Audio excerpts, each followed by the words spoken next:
Podcast Bites.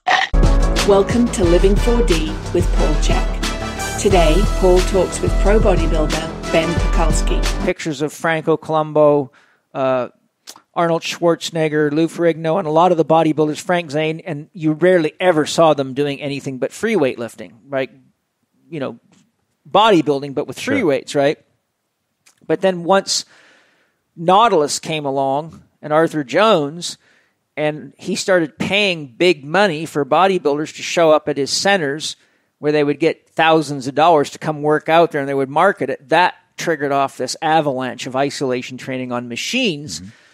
But there's a couple of interesting caveats here. While the bodybuilders were developing physiques with functional weightlifting and free weights, the polio era came.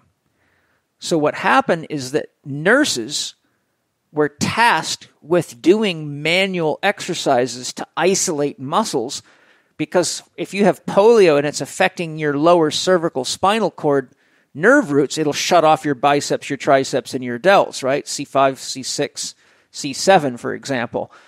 So what they would do is they had this concept. They found if they could keep exercising the muscles, that it slowed the rate of tissue loss, and they were hoping that it would stimulate neuron development, even though at the time they weren't sure if that would work, because that was when they thought brain cells and nerve cells were one time only, never regenerated. So through the polio era, interestingly, the rehab community went from integrated training to isolation training.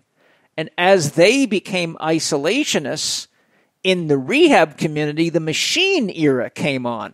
So you saw the physical therapists who used to focus on posture and functional movement, because if someone was injured, you had to get them back to work and back to being a mother and back to being a carpenter or whatever.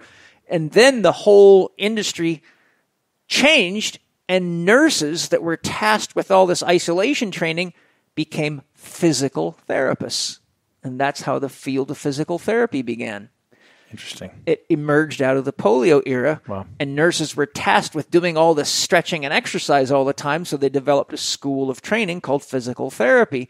And the physical therapists went further and further, not only into isolation training, but then they got away from training that's even functional and got into isokinetics.